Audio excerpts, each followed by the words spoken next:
औज़ुबिल्लाहि मिनश्शैतानिर्रजीम बिस्मिल्लाहिर्रहमानिर्रहीम। नाज़रीन इकराम अस्सलामु अलैकुम वरहमतुल्लाह। जस्टिस टीवी से प्रोग्राम जमालुल कुरान के साथ मैं आपका मेज़बान रेहान अब्बासी हाज़िर खिदमत हूँ। नाज़रीन इकराम, हर साल की तरह इस साल भी ज़िलहज का महीना करीब है और इसका पहला अशरा जो कि नहायत ही अहमियत और फ़जीलत का हामिल है। जहाँ ज़िलहज के महीने की बहुत सारी फ़जीलतें हैं, वहाँ पर इसी महीने में क़ुरबानी का जो फ़लसफ़ा है जिसे कुरान और हदीस ने पेश किया और जो हम अपनी तारीख़ में पढ़ते हैं, तो ये एक सिलसिला चलता आ रहा है क़ुरबानी का। इस हवाले से भी इस महीने की बड़ी अहमियत और फ़जीलत है। आज हम चाहेंगे कि इसी हवाले से बात करें। इसी हवाले से आज बहुत सारे सवालात आपके भी और हमारे सवालात भी ऐसे हैं कि जिनके जवाबात हमें जानने हैं। हमें इस हवाले से रहनुमाई चाहिए कि आखिर ये क़ुरबानी का फ़लसफ़ा क्या है, और इससे मुताल्लिक़ दीगर कई चीज़ें हैं जिनसे हम आज जिनके हवाले से आज हम रहनुमाई लेंगे। आज हमारे साथ मौजूद होंगे शेखुल हदीस हज़रत अल्लामा मौलाना प्रोफेसर डॉक्टर ज़फ़र इकबाल जलाली साहब। उनकी खिदमत हम आज अपने सवालात रखेंगे और कुरान और हदीस की रोशनी में इनसे क़ुरबानी के फ़लसफ़े के हवाले से रहनुमाई भी लेंगे। अस्सलाम वालेकुम सर। जी वालेकुम अस्सलाम रहमतुल्लाह। कैसे मिजाज हैं? अल्हम्दुलिल्लाह खैरियत जनाब। पहले तो बहुत नवाजिश के आपने वक्त इनायत फरमाया। मैं जानना चाहता हूँ क़ुरबानी के हवाले से, क़ुरबानी के फ़लसफ़े के हवाले से बुनियादी थीम क्या है क़ुरबानी की, इसका फ़लसफ़ा क्या है? अल्हम्दुलिल्लाह, एक तो मैं जामे इस्लामाबाद आमद में आपका शुक्रगुज़ार हूँ, और जिस नेक मकसद के लिए जस्टिस टीवी की टीम आपके साथ आई, आपका और पूरी टीम का इंतहाई शुक्रगुज़ार हूँ। दुआ गो भी कि अल्लाह तबारक व तआला इस काविश कोशिश को कबूल फ़रमाए। और फिर चूँकि ज़ुल्हज शरीफ करीब है, तो ज़ुल्हज शरीफ करीब आते ही जो मुसलमानों के जज्बात हैं, ईमानी जज्बात, उसमें बहुत बड़ा इजाफ़ा होता है और लोगों का ज़ौक़ शौक़ बढ़ जाता है। ख़ास तौर पे जो फ़रीज़ा कुर्बानी है, उसकी अदायगी के लिए मुसलमान दुनिया भर में बड़े शौक़ और बड़े ज़ौक़ से एहतमाम भी करते हैं। तो मैं तो समझता हूँ करना भी चाहिए, इसलिए कि बहैसियत मुसलमान अल्लाह ताला और उसके प्यारे रसूल सल्लल्लाहु अलैहि वसल्लम के अहकाम और तालीमात को हमें समझना भी चाहिए, अमल भी करना चाहिए। और आज भी आपका जो प्रोग्राम है, इस प्रोग्राम के हवाले से यकीनन जो है वो हमारे नाजरीन को, जस्टिस टीवी के नाजरीन को ज़रूर इससे इस्तिफ़ादे का मौका मिलेगा। तो कुर्बानी के बारे में अगर देखा जाए तो कुरान मजीद के अंदर अल्लाह तबारक व तआला ने कुर्बानी का ज़िक्र फरमाया। अहादीस नबविया के अंदर भी कुर्बानी का ज़िक्र मौजूद है। अल्लाह तबारक व तआला ने कुरान मजीद में सूरा अल कौसर में इरशाद फरमाया, फ़सल्लि लिरब्बिका वन्हर, ऐ प्यारे महबूब अलैहिस्सलातु वस्सलाम, अपने रब के लिए नमाज पढ़िए और कुर्बानी कीजिए। वन्हर में जहाँ नमाज भी और कुर्बानी दोनों का ज़िक्र आया है।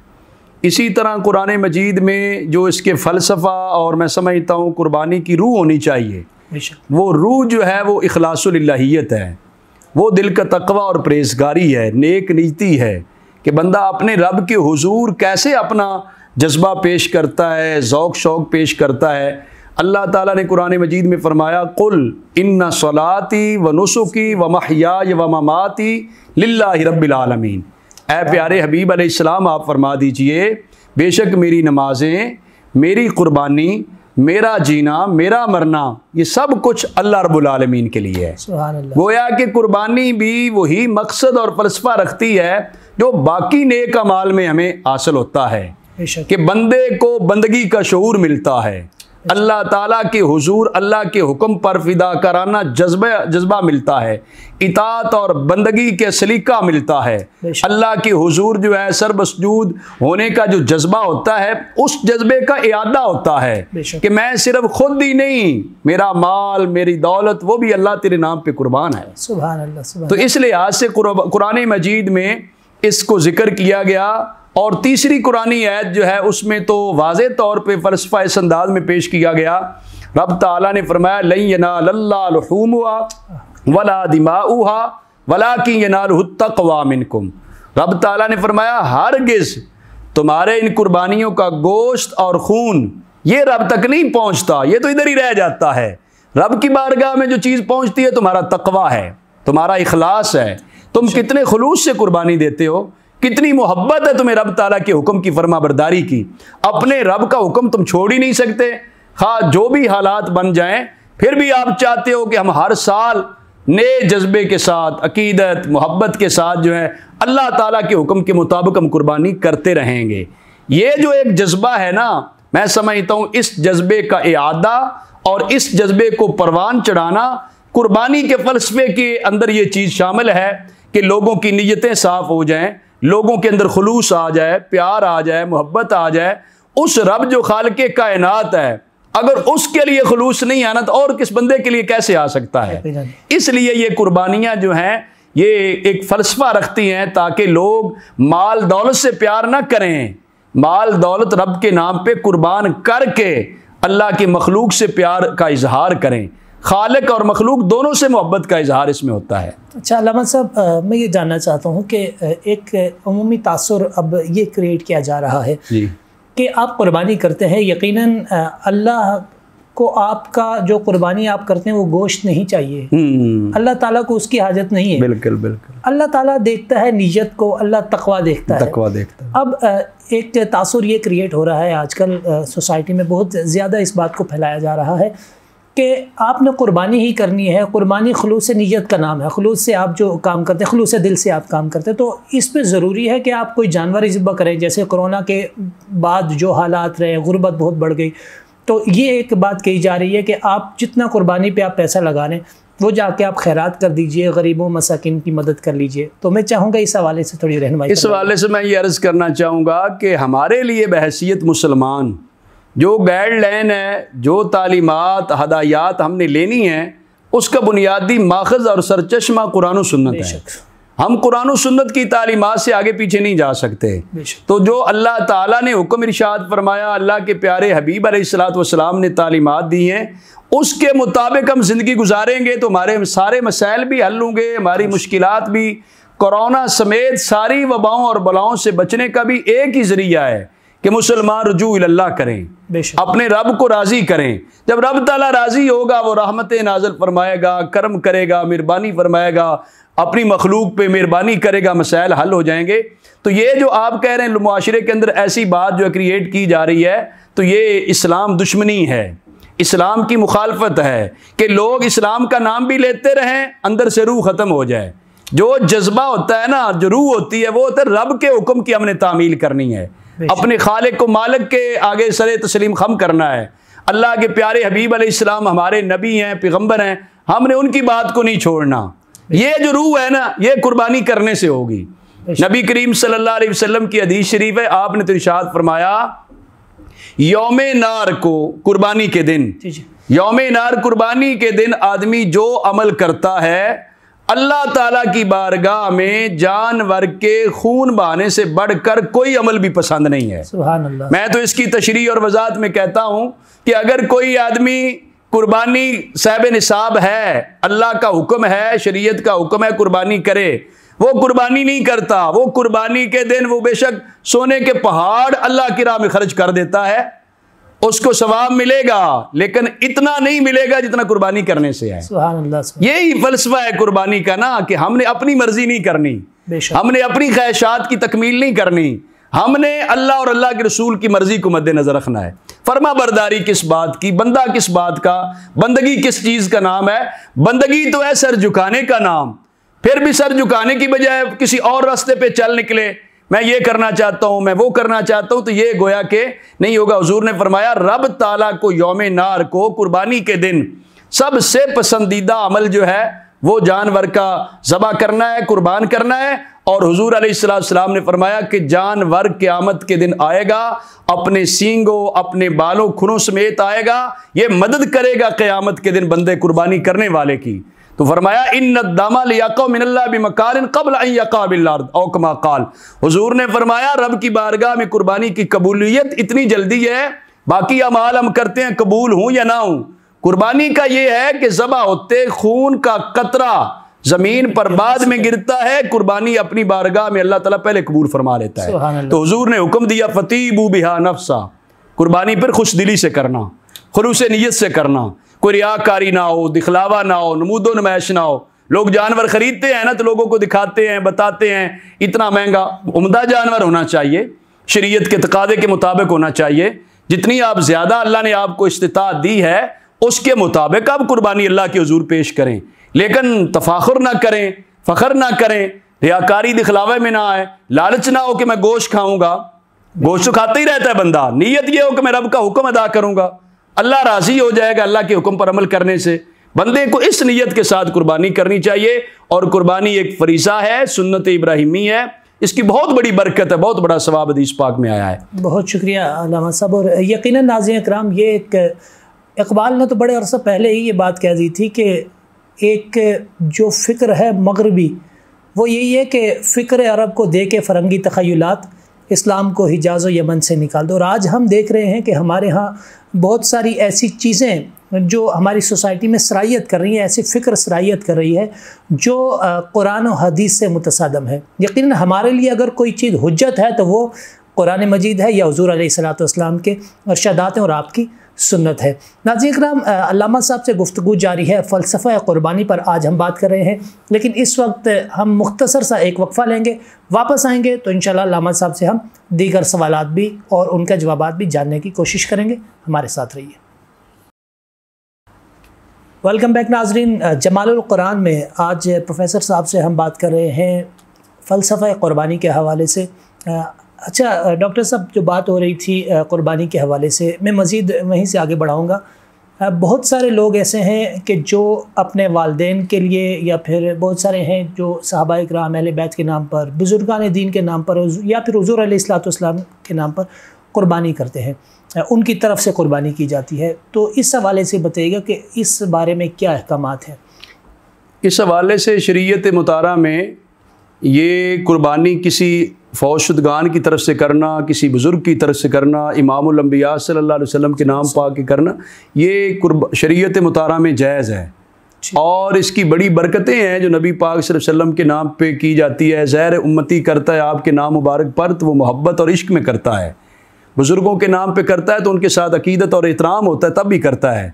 तो वो उनके बुज़ुर्गों का फिर फैज़ नसीब होता है, नबी पाक सल्लल्लाहु अलैहि वसल्लम की निगाह करम नसीब होती है। इस पर बाकायदा तौर पे हदीस शरीफ में आता है कि हज़रत सैयदना मौला अली अल मुर्तज़ा करमल्लाहु तआला वजहुल करीम फरमाते हैं कि मुझे रसूलुल्लाह सल्लल्लाहु अलैहि वसल्लम ने बाकायदा तौर पे ये वसीयत की थी कि ऐ अली, आपने कुर्बानी करनी है तो मेरी तरफ से भी कुर्बानी करनी है। यानी हज़रत सैयदना अली अल मुर्तज़ा रज़ियल्लाहु तआला दो कुर्बानियाँ करते हैं। उनसे पूछा गया कि आप दो क्यों करते हैं? आपने फरमाया एक मैं अपनी तरफ से करता हूँ, एक रसूलुल्लाह सल्लल्लाहु अलैहि वसल्लम की तरफ से। और इमामुल अंबिया सल्लल्लाहु अलैहि वसल्लम का अपना अमल मुबारक देखा जाए, हुजूर के अमल जैसा तो किसी उम्मती का अमल नहीं हो सकता। किसी नबियों के अमल से भी हुजूर तो इमामुल अंबिया हैं, आपका दर्जा तो बुलंद है। आका हुजूर अलैहिस्सलातु वस्सलाम ने जो कुर्बानी की, आपने उस पर जो दुआ फरमाई ना, उसमें फरमाया कि ऐ अल्लाह, ये कुर्बानी मेरी तरफ से भी कबूल फरमा, मेरी उम्मत की तरफ से भी। बल्कि एक रवायत में तो ये कलिमात जिसका मतलब है कि मेरी उम्मत के वो अफराद जो कुर्बानी नहीं दे सकते, जिनके पास वुसअत और गुंजाइश नहीं है कुर्बानी देने की, उन सारे नादार और फुकरा उम्मत की तरफ से हुजूर कुर्बानी कर गए हैं। ज़्यादा फुकरा को भी हुजूर से मोहब्बत करनी चाहिए, ज़्यादा इस बुनियाद पर भी कि आका हुजूर हमारी तरफ से कुर्बानी भी कर गए हैं। तो नबी पाक सल्लल्लाहु अलैहि वसल्लम ने भी कुर्बानी की और इस तरह सवाब उन तक पहुंचाया। हज़रत अली अल मुर्तज़ा रज़ियल्लाहु तआला भी करते थे। तो फौशुदगान के लिए, अपने वालिदैन के लिए कुर्बानी करना बड़ा अच्छा अमल है, मोहब्बत का इज़हार है। लेकिन इसमें मैं एक वज़ाहत ज़रूरी ये समझता हूँ कि बाज़ दफ़ा आज भी मुझसे एक दोस्त ये मसला पूछ रहे थे कि वो अपनी माँ के नाम की कुर्बानी कर रहे हैं। तो मैंने पूछा आप अपने नाम की, तो बताया कि अपने नाम की नहीं, मैं इस बार माँ के नाम की। कभी होता है वो कहते हैं जी इस बार वालिद के नाम की है, इस बार वालदा के नाम की है, तो अपनी तरफ से कुर्बानी नहीं देते। इसमें शरई तौर पे तकादा ये है कि जिस शख्स पर कुर्बानी लाजिम है, जो साहिब निसाब है, उसको चाहिए अपनी तरफ से कुर्बानी ज़रूर अदा करे कि उस पर कुर्बानी वाजिब है। बाकी रह गया माँ बाप का मामला, माँ बाप पे कुर्बानी वाजिब नहीं, अगर फौत हो चुके फिर तो वैसे मुकल्लफ भी नहीं है ना शरीयत के काम करने के, वो पाबंद भी नहीं, वो तो कब्र में जा चुके हैं। अब कोई उनकी औलाद से अपने माँ बाप के लिए, इसाले सवाब के लिए कोई कुर्बानी करता है तो उसको ये बात ज़रूर ज़हन में रखनी चाहिए कि अगर उस पर खुद लाजम है तो अपनी कुर्बानी पहले करे, साथ दूसरे नंबर पे माँ की, बाप की, किसकी तरफ से भी करे तो करे। अगर अपने ऊपर अगर लाजम नहीं है तो फिर ठीक है, वो नफली कुर्बानी है, वो करता रहे। जिस तरह आपने फरमाया कि साहिब निसाब होना या लाजिम होना, तो मैं ये जानना चाहूँगा कि कौन से लोग हैं जिन पर कुर्बानी लाजिम है? साहिब निसाब की जो कैटेगरी है उसमें कौन कौन से लोग शामिल होते हैं? साहिब निसाब उस शख्स को कहते हैं शरीयत मुतारा में जिसके पास 52.5 तोले चांदी या उसकी मालियत उसके पास मौजूद हो ज़रूरियात ज़िंदगी से ज़ायद। 7.5 तोले सोने का भी जिक्र है, लेकिन चूंकि आजकल चांदी जो है उसका निसाब जल्दी बन जाता है, 7.5 तोले सोना तो बहुत ज़्यादा बनता है। तो वो फिर यह है कि इसमें आम तौर पे फुकाए कराम ने जो फ़लसफ़ा पेश किया है वो जल्दी साहिब निसाब बनने वाला है, तो वो चांदी के निसाब के साथ ही बन सकते हैं। वो 52.5 तोले चांदी या इसकी मालियत जिस बंदे के पास ज़रूरियात ज़िंदगी से ज़ायद है वो शख्स जो है वो साहिब निसाब है, उस पर कुर्बानी लाजम है। वो एक दिन पहले बेशक निसाब का मालिक बना या उस दिन कुर्बानी के 3 दिनों में वो निसाब का मालिक बन गया, फिर भी उस पर कुर्बानी लाजम है। जो ज़कात का होता है उसमें निसाब यही होता है, लेकिन उसकी शरैत और भी होती है, उसमें हौलाने हौल भी होता है कि निसाब पर साल गुजरता है तब जाके ज़कात लाजम आती है। लेकिन कुर्बानी पे ऐसे नहीं होता। कुर्बानी पे जो होता है कि वो साहिब निसाब आदमी है तो उसने कुर्बानी देनी है। ज़रूरियात ज़िंदगी से ज़ायद उसके पास 52.5 तोले चांदी की मालियत जो आजकल जो है वो 78,000 के लगभग शायद बनती है। बहरहाल उसके इतनी मालियत का जो मालिक है उसको कुर्बानी देनी चाहिए। इतनी मालियत का या इससे ज़्यादा मालियत का है उस पर कुर्बानी लाजम है। लेकिन उसके लिए कोई शर्त तो नहीं है ना ऐसी कि उसे मतलब किस कैटेगरी का जानवर लेना है या कुछ कोई नहीं, वो नहीं है। वो उसकी अपनी इस्तिताअत अलग है, जितना कर हर बंदे की इस्तिताअत भी है ना। तो उसमें जो शरीयत का तकादा है वो कहा गया कि पसंदीदा तरीन जानवर हो, उम्दा हो, अच्छा हो, बेऐब हो, और जितना खूबसूरत है वो जितनी मोहब्बत खलूस से कुर्बानी देगा इतना उसको सवाब मिलेगा। और जो साहिब निसाब होके कुर्बानी ना दे सकें वो गोया के शरीयत ने उन पे वाजिब की है, वो अल्लाह ताला और अल्लाह के रसूल सल्लल्लाहु अलैहि वसल्लम की तरफ से जो वाजिब है वो वाजिब छोड़ रहे हैं तो वो गुनहगार हो रहे हैं। उनके मुताल्लिक तो इतनी सख्त वईद भी आई, नबी पाक सल्लल्लाहु अलैहि वसल्लम ने फरमाया जिस शख्स के पास कुर्बानी की वुसअत और गुंजाइश है, मतलब क्या कि वो साहिब निसाब है, वो कुर्बानी नहीं करता तो फला यक़रबन्ना मुसल्लाना, हुजूर ने फरमाया वो ईद पढ़ने हमारे पास ना आए, हमारी ईदगाहों के करीब ना आए। वो ईद पढ़ने क्या, ईद पढ़ने का मकसद है अल्लाह रसूल की तालीमात पे अमल करता है। अगर वो कुर्बानी नहीं कर रहा, तालीमात को छोड़ रहा है, तो उसको वाईद के लिए कहा गया ताकि उसको तंबीह हो जाए, वार्निंग हो जाए कि आप अच्छा काम नहीं कर रहे हैं। तो इसमें हमारे लिए भी सबक है कि लोगों को देखना चाहिए। और मैं इस मौके पे ये भी कहना चाहूँगा कि एक घर के अफराद, उनके बेटे माशाल्लाह जॉब होल्डर हैं, बेटियाँ जॉब करती हैं, अपने वसाइल हैं, कारोबार हैं, उन सब को चाहिए ना जो सारे साहिब निसाब हैं तो सारे कुर्बानी करें। ये ना हो कि कहते हैं घर में एक वाले साहब ने कर ली सब की तरफ से होगी ना। मतलब घर के अगर अफराद में से उनके बेटे हैं, बेटे भी अपनी अपनी जॉब करते हैं, सारे साहिब निसाब हैं, अपने पास इतना सरमाया रखते हैं, बेटियां हैं उनके पास अपनी तरफ से वसाइल मौजूद हैं, बीवी है उसके, वो सब सारे अफराद जो साहिब निसाब बनते हैं सबको चाहिए वो कुर्बानी करें। ये नहीं है कि एक कुर्बानी करे तो सब की तरफ से अदा हो जाती है, ऐसे नहीं है। एक बड़ा जानवर लेके हिस्से मिलाए। हाँ, बेहतर ये है कि बजाय इसके मतलब वो बकरा ले, वो अगर बड़ा जानवर लेते हैं उसमें 7 अफराद शरीक हो सकते हैं तो वो ऐसे उनको कर लेना चाहिए। अच्छा सर, मैं इसी बात को कनेक्ट करते हुए पूछना चाह रहा हूँ ये कि जैसे आपने फरमाया साहिब निसाब की बात हुई या बेऐब जानवर, फिर आपने बात फरमाई, बेऐब जानवर से क्या मुराद है? और दूसरी चीज़ ये कि अगर हम जानवर लेते हैं कुर्बानी के लिए, अब कुर्बानी के लिए हमने जानवर मतलब हमने तहिया कर लिया कि यही जानवर है, उससे हमने मुंतखब कर लिया इसी की हमने कुर्बानी करनी है। कुर्बानी के दिन से पहले पहले जानवर गिर जाता है, कहीं ज़ख्मी हो जाता है, तो उसके हवाले से फिर क्या हुक्म है? ये जो आपने 2 बातें पूछी है ना, दोनों का ताल्लुक फ़िकी जुज़ियात के साथ है, तफसीलात के साथ है, दोनों के अंदर अलग अलग तफसील है। सही कि बेऐब होने में किस किस्म का ऐब है वो कुर्बानी से रुकावट बनता है, किस किस्म का ऐब है नहीं बनता, उसमें तफसील कदर फ़िका की किताबों में मौजूद है। बाहर जो ज़्यादा ऐब हैं उनके हवाले से वो कहा जाता है कि वो फिर जो मुख्तलिफ तफसील के साथ बयान भी हैं कि वो ऐब होते हैं तो उसमें कुर्बानी नहीं होती। दूसरी सूरत में जो आपने पूछा कि ज़ख्मी हो जाता है, तो उसके हवाले से फुक़हा कराम ने लिखा है कि अगर वो ज़ख्मी हो गया लेकिन फिर भी वो इतना लागर नहीं हुआ कि वो चल के कुर्बान गाह तक नहीं आ सकता, अगर वो कुर्बान गाह तक आ सकता है, बेशक लंगड़ा हो गया, आज चल रहा है, आ रहा है, तो उसकी कुर्बानी की जाएगी। हमारे ये बात अक्सर वो होती है, लोग मतलब आजकल जो चल रही होती है बात, में उसी हवाले से बातें आपसे पूछना चाह रहा हूँ कहीं किसी जानवर का कोई गिर गया, जानवर सींग टूट गया या इस तरह हो गया, तो हमारे यहाँ बहुत सारे लोग ये भी कहते हैं कि यार ये तो इसमें तो ऐब आ गया, इसका सींग टूट गया जानवर का, इसकी इसमें ये भी मैंने पहले अर्ज कर दिया ना, कदर है तफसील ज्यादा, वो शायद थोड़े टाइम में बयान नहीं हो सकती। यानी एक एक ऐप पे आगे आगे तफसील है कि इतनी नोयत का हो तो माफ है, इतनी नोयत का माफ नहीं है।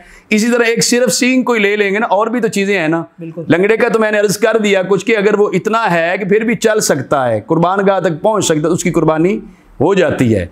और बाकी जो है वो अगर वो उसके सींग का मसला है तो उसके अंदर वो सिरे से जड़ से अगर निकल गया है तो वो गोया कि वो ऐब ऐसा ऐब है जिसका कोई मदावा नहीं हो सकता, उस पर कुर्बानी नहीं, वो कुर्बानी नहीं लग सकेगा। बाकी अगर उसका मतलब 1/3 से भी कम हिस्सा ऊपर से उतर गया है तो इतने के साथ जो है कुर्बानी लग जाएगी उसकी। ठीक हो गया। अच्छा, आखिरी चीज़ इसी सेगमेंट में आपसे पूछना चाह रहा हूँ, नाखून और बाल काटने का जिस तरह मना किया जाता है कि कुर्बानी का दिन है तो उस दिन आप नहीं काटेंगे, और बहुत सारे लोग तो ये कहते हैं कि जिन अयाम से हम तकबीर शुरू करते हैं नमाज के साथ, तो बस उसके बाद से फिर आप, तो इसके हवाले से मैं जानना चाहता हूँ क्या है ये दोनों चीज़ें जो आपने बयान की ना तो उस दिन का मामला है ना अयाम तशरीक का मामला है। ये है जुल्हज शरीफ का चांद नज़र आते ही जिस शख्स ने कुर्बानी देनी है, जो साहिब निसाब है, कुर्बानी तो उसने देनी है, उसके लिए है कि वो जब जू ही चांद नज़र आए पूरे 10 दिन जो है वो नाखून ना कटवाए, वो मतलब है बाल कटवा, वो मतलब पहले ये करवा ले, इन दिनों में ना करे, ये ईद के दिन जो है ना ये काम करे। और जिस पर कुर्बानी लाजम नहीं है, अगर वो भी जैसी शक्ल बना लेता है, ये कहते हैं कि मैं चलो रो तो नहीं सका, रोने की शक्ल तो बना ली अल्लाह के हुजूर, कुर्बानी कर तो नहीं सका लेकिन कुर्बानी करने वालों जैसा हाल मैंने बना लिया, तो इस पर भी अल्लाह ताला के करम की उम्मीद ज़ाहिर की ये किताबों में कि अल्लाह ताला मेहरबानी फरमाएगा, उसकी ये मोहब्बत भी कबूल फरमाएगा, लेकिन उन पर लाजिम नहीं है। नहीं, लाजिम नहीं है। ठीक हो गया अल्लामा साहब, बहुत शुक्रिया। हम मज़ीद आपसे कुछ जानना चाहेंगे। नाज़रीन करम, हमने फ़लसफ़ा कुर्बानी के हवाले से जो सवालात हमारे जहन में थे हमने डॉक्टर साहब की खिदमत में रखे और बड़े खूबसूरत अंदाज में, जामे अंदाज में आपने जवाबात इरशाद फरमाए। हम मुख्तसर सा एक वक्फ़ा लेंगे और वक्फ़े से जब हम वापस लौटेंगे तो डॉक्टर साहब के कुछ तदरीस के हवाले से और कुछ चंद एक सवालात हैं इनकी ज़ाती ज़िंदगी के हवाले से, वो भी हम जानने की कोशिश करेंगे। मुख्तसर ब्रेक और फिर हम वापस लौटते हैं, हमारे साथ रहिए। नाज़रीन इकराम, एक बार फिर प्रोग्राम जमालुल कुरान में खुशामदीद। हज़रत अल्लामा मौलाना प्रोफेसर डॉक्टर ज़फ़र इकबाल जलाली साहब हमारे साथ मौजूद हैं। उनसे हम फ़लसफ़ा कुर्बानी के हवाले से डिस्कशन कर रहे थे, कुछ सवालात थे जिनके जवाबात जानने की कोशिश की। अब आखिरी सेगमेंट है, मैं अल्लामा साहब से कुछ इनकी ज़ाती ज़िंदगी के हवाले से और इनके दर्स व तदरीस के हवाले से जानना चाहता हूँ। अल्लामा साहब, मैं ये जानना चाहता हूँ मदरसे के हवाले से, जामिया इस्लामाबाद आप बहैसियत प्रिंसिपल और फिर ज़रा पढ़ा भी रहे हैं, साथ ही हदीस शरीफ भी पढ़ा रहे हैं आप, तो कितना अरसा आपको ज़ाती तौर पर हो गया इस जामिया में, और इस जामिया को कितना अरसा हो गया तालीम की खिदमत करते हुए? माशाअल्लाह, ये जामिया इस्लामाबाद जो है ये इसकी बुनियाद तो मदरसा गौसिया रिजविया तालीमुल कुरान खन्ना डाक नई आबादी से शुरू हुई माशाअल्लाह। तो उस वक़्त से लेकर अब माशाअल्लाह ये 28 साल जो है होने को हैं। तो अल्हम्दुलिल्लाह यहाँ पर जब 2001 में इसका आगाज़ हुआ तो मैं शुरू से ही मतलब आगाज़ के वक्त ही जो है 2001 में ही एज़ ए मस्जिद के ख़तीब और इदारे के प्रिंसिपल के तौर पे यहाँ मेरा तकर्रुर हुआ, और तकरीबन जो है 2001 से लेकर अब ये 19-20 साल जो है मुझे अल्हम्दुलिल्लाह हो चुके हैं माशाअल्लाह। अल्लाह ताला की मेहरबानी है कि जामिया थोड़े वक्त में, जिस जामिया ने बड़ी बरक रफ्तारी से काम किया, पाकिस्तान के दीनी मदारस और जामियात में एक टॉप 10 में आ गया इतने थोड़े वक्त में, जो कि 70 साल 80 साल जिन जामियात की उम्र है, अल्हम्दुलिल्लाह इस टाइम जामिया इस्लामाबाद उनकी लिस्ट के साथ ही शामिल होता है। अपने मेयार तालीम के बलबोते और अपने मुख्तलिफ़ शोबाजात और अपनी मुख्तलिफ़ मुफीद सरगर्मियों की बदौलत, और इतने हज़ारों लोग अल्हम्दुलिल्लाह जामिया हाजा से, और इसकी 40 के लगभग ब्रांचेज़ हैं इस्लामाबाद, रावलपिंडी, कोटली सतियाँ, मरी और मुख्तलिफ़ इलाक़ों में, उनसे फैज़याब हो रहे हैं अल्लाह ताला की मेहरबानी से। और कितने हमारे फ़ुज़ला उलमा अंदरूनी मुल्क बैरून मुल्क जो हैं खिदमत दीन मतीन में मसरूफ़ अमल हैं। अच्छा डॉक्टर साहब, खन्ना डाक से I-84 तक का सफ़र, और फिर इससे आगे अब क्या इरादा है? अल्हम्दुलिल्लाह जामिया इस्लामाबाद जो है अब अल्लाह की मेहरबानी से रवात के करीब जो है हमने तकरीबन 45 कनाल ज़मीन का रकबा काबिल तौसी अराज़ी है जो ख़रीदी है, और जामिया इस्लामाबाद एक ट्रस्ट मंजूर हुआ है, उसके तहत वो ज़मीन ख़रीदी गई है, ट्रस्ट के नाम है। और उसके अलावा यह है कि वहाँ पर हमारा जो मनसूबा है उसके लिए सर्वे ऑफ पाकिस्तान से ज़मीन का सर्वे हो चुका है। एक बड़ी मारूफ फर्म है आर्चविजन कराची की, उससे हमने नक्शा डिज़ाइन करवाया है। अल्लाह ताला की मेहरबानी से एक बड़ी मारूफ फर्म है जो आगे तामीरात का काम कर रही है। वहाँ पर हमारा मनसूबा ये है कि हम चाहते हैं कि मॉडल दीनी दरसगाह जो है ऐसी बनाई जाए, दरसगाह जिसके अंदर दीनी तालीम भी हो, दुनियावी तालीम भी हो, और इंशाअल्लाह ताला आइंदा के हमारे जो इरादे और अज़ाम है उसमें यूनिवर्सिटी का चार्टर भी शामिल है। हम चाहते हैं कि एक बैनुल-अक़वामी खूबसूरत जो है यूनिवर्सिटी बनाई जाए जहाँ पे मुख्तलिफ़ ममालिक के लोग जो हैं पाकिस्तान में आएँ, पाकिस्तान का भी नाम रोशन हो, यहाँ पर रिसर्च और तहकीक का माहौल दिया जाए, वहाँ अच्छी तालीम दी जाए, अच्छी तरबियत की जाए, ताकि वहाँ के जो फ़ारिग़ तहसील अफराद हों वो जिस महकमे में जाएँ, जिस जगह पर भी जाएँ, वो मुल्क व मिल्लत के खैर ख़्वाह भी हों, वो दीन के साथ लगाव और मोहब्बत भी रखें, ताकि जो इस पाकिस्तान जो है इसकी बुनियादों के अंदर जो कलमा तय्यबा का नूर मौजूद है और बना भी जिस मकसद के लिए उसको अपनी मकसदियत की तरफ लुटाने के लिए ज़रूरी है कि हम जो है वो अच्छे रिजाल कार तैयार करें। तो अल्हम्दुलिल्लाह जामिया इस्लामाबाद इस पे वर्क कर रहा है। और थोड़े वक्त में जैसे मैंने अर्ज़ किया कि अल्लाह की मेहरबानी से ये जो अल्लाह ने मुझे सोच दी, मुझे ख्याल दिया, ये पाकिस्तान में हमारे मकतबे फ़िक्र के सिर्फ 4-5 लोगों को ख्याल आया। अल्हम्दुलिल्लाह उन 4-5 में एक लिस्ट में जामिया इस्लामाबाद का भी नाम शामिल है। तो अल्लाह ताला मेहरबानी फरमाएगा कि अगले मरले में हमारा ये पहला बलाग जो है अल्हम्दुलिल्लाह तैयार होगा, तो हम चार्टर लेने में कामयाब होंगे इंशाअल्लाह ताला। वहाँ पे जो है एक अच्छी तालीम और तरबियत का माहौल हम दिखाएँगे। अच्छा अल्लामा साहब ये बताइए कि I-84 बड़ा हसास इलाका भी है और जहाँ आप हैं इर्द गिर्द के हमें सूरत हाल का भी इल्म है। इतना अरसा हो गया यहाँ पर, और इस दौरान तकरीबन में अगर पिछले 25-28 साल की बात करूँ तो मुल्क में हालात बड़ा इनमें नशे व फराज चलते रहे हैं हालात में। तो इस दौरान कभी यहाँ कोई मसाइल का सामना करना पड़ा? अब्बासी साहब आपने कोई बड़ा अहम सवाल कर दिया है, ये कम लोग ये सवाल करते हैं। बहरहाल ये है कि मैं अल्लाह ताला का शुक्र अदा करता हूँ अपने मशाइख बिक्की शरीफ रहमतुल्लाह अलैहि माँ की तवज्जुहात फ़यूज़ व बरक़ात के सदक़े कि यहाँ पे 20 साल एक वक्त गुज़रा और इतने अहम तरीन इलाके में अल्हम्दुलिल्लाह आज तक कोई ऐसा वाक़या, कोई ऐसा स्कैंडल सामने नहीं आया जो दीन पढ़ने वाले या दीन पढ़ाने वाले इल्म से वाबस्ता लोगों पर कोई जो है वह हदफ़ तनकीद या हरफ़ तनकीद आता। अल्हम्दुलिल्लाह अल्लाह ने अपने फ़ज़ल करम से हमें हर लिहाज से महफूज रखा और लोग हमारे खैर ख़्वाह भी हैं, हमारे लिए दुआ गो भी हैं, और हमारी कोई ऐसी पॉलिसी भी नहीं थी। चूँकि मुल्क के अंदर जो आप नशेब व फराज फरमा रहे हैं, तरह तरह के अतर दहशतगर्दी का अरूज मसाइल सारे बने, जो मदारस पर तरह तरह की बातें भी की गई, लेकिन अल्हम्दुलिल्लाह जामिया इस्लामाबाद आज तक जिस सूफिया कराम के मनहज तालीम व तरबियत पे चल रहा है, मैं समझता हूँ उन्हीं मशाइख और सूफिया का फैज़ान है कि आज तक कहीं पर कोई ऐसी चीज़ हमारे रास्ते में रुकावट नहीं बनी, ना ही अहले महल्ला की तरफ से, ना ही इस्लामाबाद की इंतज़ामिया की तरफ से कोई भी ऐसा वाक़या जो है ना जिसको हम कह सकते हैं ना खुशगवार वाक़या जामिया इस्लामाबाद के साथ पेश नहीं है। मैं कई बार ये सोच कर अल्लाह का शुक्र अदा करता हूँ कि इतने हज़ारों मतलब है लोग यहाँ से पढ़ के गए, सैकड़ों बेअक़वत पढ़ रहे हैं, इसके बावजूद हमारे कुर्बो जवार का हालात माहौल मुख्तलिफ पार्क हैं, घूमने फिरने की जगह है, लेकिन कोई ऐसा वाक़या नहीं हुआ जिस पर दीनी मदरसे पर दारुलूम पर उसकी अज़मत पर कोई हर्फ आ सके। अल्हम्दुलिल्लाह ऐसा वाक़या कोई भी नहीं आ सका। अल्हम्दुलिल्लाह अल्लाह पाक इसी तरह रखे इस मदरसे को और जिस तरह ये तालीमी दरसा चल रही है। अच्छा अगर इजाज़त हो तो मैं पर्सनली ये जानना चाह रहा हूँ कि आपकी जो अपनी तालीम है, जिस तरह आप मतलब एक तालीम आपने जिस तरह दरस निज़ामी वगैरह और फिर उसके बाद मैं आगे बात करूँ PhD तक और फिर आगे आप पढ़ा भी रहे हैं, यहाँ इसके अलावा कहाँ कहाँ तदरीस जारी है? और दूसरी चीज़ मैं बड़ा अहम सवाल पूछना चाह रहा हूँ कि हमारे यहाँ एक ये कॉन्सेप्ट है, क्योंकि ज़ाहिर है हम भी कॉलेज यूनिवर्सिटी के पढ़े हुए लोग हैं, तो एक जो अमूमी तासुर ये क्रिएट किया गया है कि पता नहीं ये मौलवी लोग कितना खा जाते हैं, कितने पैसे खाते हैं मदारिस से। तो मैं ये जानना चाह रहा हूँ कि आप बहैसियत प्रिंसिपल या बहैसियत उस्ताद यहाँ से कितने सैलरी ले रहे हैं? अल्हम्दुलिल्लाह जी, मेरा यहाँ पे जो तकर्रर हुआ, हमारे मशाइख कराम की जो तरबियत थी उसमें ये था कि हम जहाँ पे दीनी खिदमत देंगे वहाँ पर हम कोई वजीफ़ा या तनख्वाह मुकर्रर नहीं करेंगे। मुझे यहाँ की इंतज़ामिया कमेटी ने शुरू दिन से कहा, फिर महीना गुजर गया, फिर पूछा 2-3 बार कुछ तो बताएं। मुझे याद है 20 साल पहले से जो लफ्ज़ बोला था, मैंने कहा था हमें असातिज़ा ने जो सबक दिया उसमें ये सैलरी और ये तनख्वाह, ये वजीफ़ा जो है, इसकी हम बात नहीं करते। बाकी आपकी अपनी मोहब्बत है, अगर कोई खिदमत करें तो आप इंतज़ामिया कमेटी ज़ाहिर बाइख्तियार है, शरई तौर पे कर सकती है।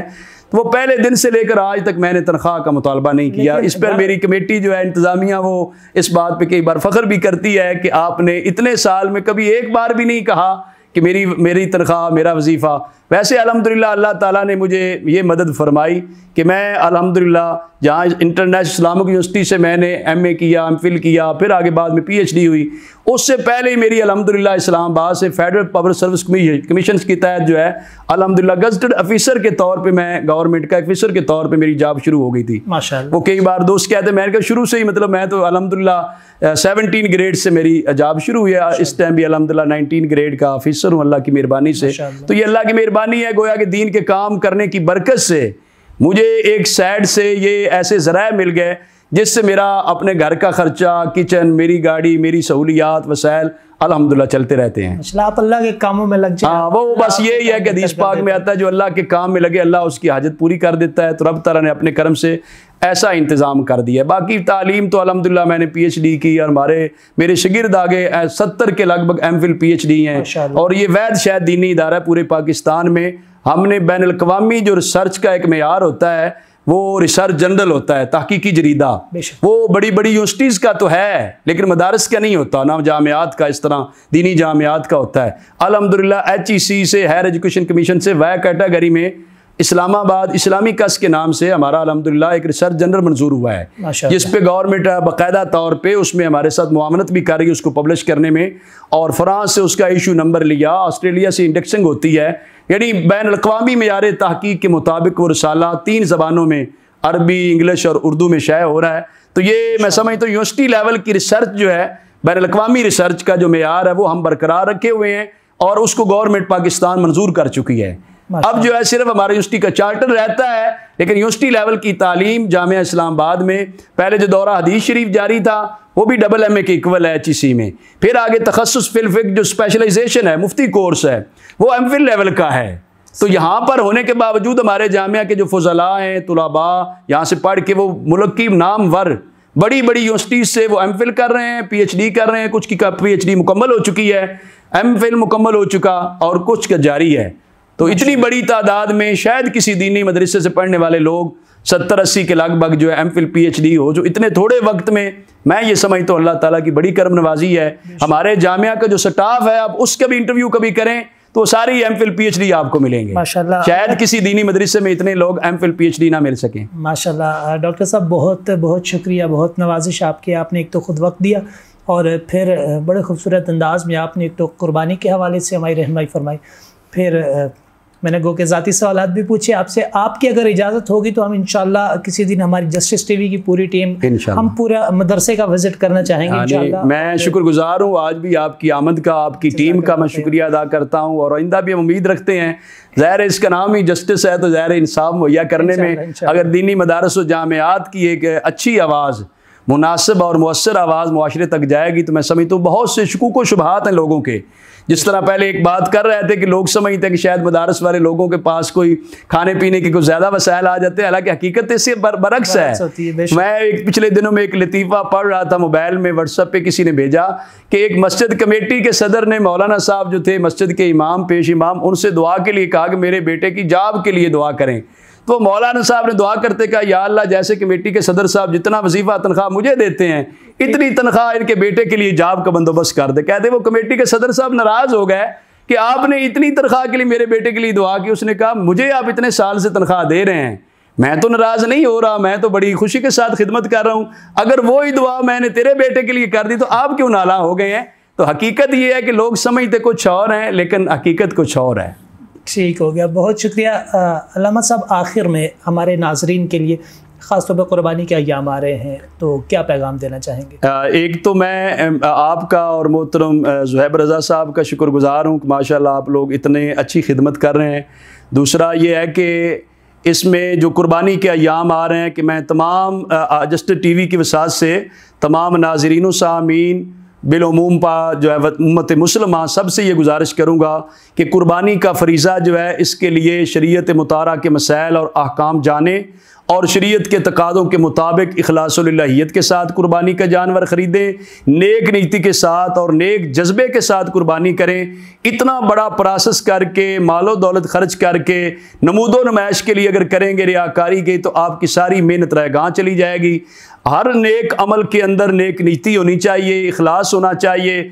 नीयत साफ हो तो मंजिल भी आसान मिल जाती है, अगर नीयत दुरुस्त ना हो तो मंजिल आसान नहीं मिलती। लिहाजा कुर्बानी का फरीज़ा सरंजाम देते वक्त जो है किसी किस्म के शकूक व शुबहात में ना पड़े, इंतहाई इखलास लिल्लाहियत के साथ किसी मुस्तनद आलम दीन किसे आप रहनुमाई लेकर जानवर ख़रीदा करें। ज़बा करते वक्त भी देखा करें किन से ज़बा करवा रहे हैं, फिर गोश्त की तकसीम में भी देखा करें और इस पूरे प्रोसेस में अपना ज़ाती कोई ख्वाहिशात अमल दखल में ना लाएं। अल्लाह रसूल की रज़ा और खुशनुदी को मद्देनज़र रखें। ये मेरा मैं समझता हूँ इन अय्याम में जो है वो एक पैगाम है। और जैसा कि पहले बताया गया कि अशरा ज़िलहज बहुत मुबारक अशरा है। जितनी रमज़ानुल मुबारक के आखिरी अशरे की रातें मुबारक हैं, बरकतों वाली रहमतों वाली होती हैं, इतनी ज़ुल्हज शरीफ के पहले अशरे के दिन अज़मतों और बरकतों वाले होते हैं। जब मैंने पहली बार ये देखा सुना तो मुझे बड़ी खुशगवार हैरत हुई कि रमज़ान मुबारक हम कितना एहतराम और कितना एहतमाम करते हैं, तो रमज़ान के आखिरी अशरे की रातें सबसे अफजल होती हैं और ज़ुल्हज शरीफ के पहले अशरे के दिन सबसे अफजल होते हैं पूरे साल से।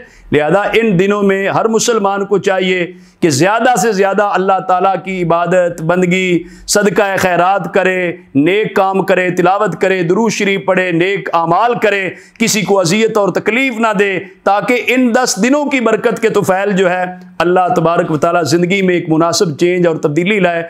आखिर दावाना अल्हम्दुलिल्लाहि रब्बिल आलमीन। डॉक्टर साहब बहुत बहुत शुक्रिया, बहुत नवाज़िश अल्लाह पाक आपके इल्म में, आपके अमल में, आपके ज़ुहद और तक़वा में बिलख़ुसूस इस मदरसे को मज़ीद तरक्की अता फ़रमाए। नाज़रीन इकराम, आज हम जामिया इस्लामाबाद में मौजूद थे और आज हम गुफ्तगू कर रहे थे शेखुल हदीस प्रोफेसर डॉक्टर ज़फ़र इकबाल जलाली साहब के साथ। इंशाअल्लाह हम बहुत जल्द दोबारा इसी इदारे में आएंगे और इस पूरे इदारे के हवाले से जिस तरह डॉक्टर साहब ने फरमाया कि बैनुल-अक़वामी मायार की रिसर्च यहाँ करवाई जाती है और अल्लामा साहब के अपने शागिर्द 70 के करीब ऐसे इनके शागिर्द हैं कि जो एम फिल या PhD कर चुके हैं और बहुत ज़बरदस्त इदारा है। इस इदारे का तालीमी निज़ाम कैसा है, यहाँ पर कैसी कैसी सहूलियात मैसर हैं, यहाँ के असातिज़ा कैसे हैं, ये तमाम चीज़ें इंशाअल्लाह हम एक और प्रोग्राम के साथ हाज़िर खिदमत होंगे और आपके गोश गुजार करेंगे।